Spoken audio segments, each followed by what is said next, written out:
नमस्कार मंडळी, कविताच रेसिपी मराठीमध्ये तुम्हा सर्वांचं खूप खूप स्वागत आहे. आणि आज आपण तोंडाची चव वाढवणारी लज्जतदार अशी कैरीची चटणी पाहणार आहोत. इथे मी अर्धा नारळ घेतलेला आहे आणि अर्धी कैरी घेतलेली आहे.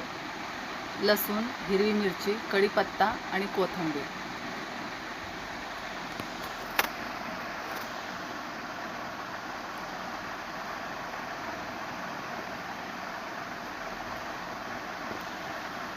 तर हे सर्व आपण मिक्सरमध्ये वाटून घेणार आहोत. जाडसरच वाटायचं आहे, बारीक करायचं नाही एकदम.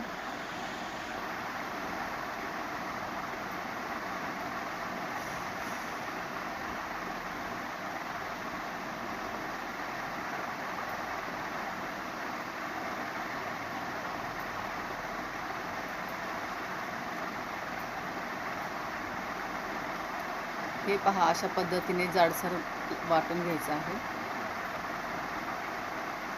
आणि आता याला आपण तडका देऊया.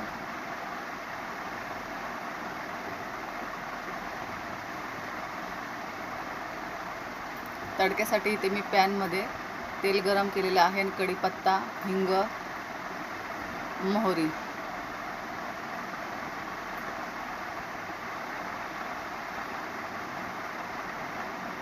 छान तडतडू लागलं की आपण चटणीवर टाकणार आहोत.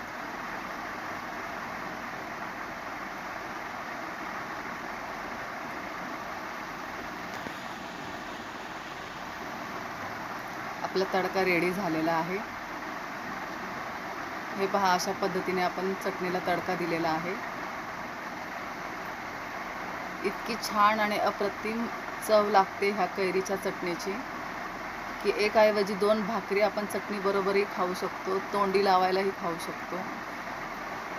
तुम्ही ही रेसिपी नक्की ट्राय करून पहा आणि कशी वाटली मला नक्की कळवा. व्हिडिओ आवडल्यास लाईक, शेअर, सबस्क्राईब करायला विसरू नका. भेटूया अशाच नवनवीन व्हिडिओमध्ये. तोपर्यंत बाय.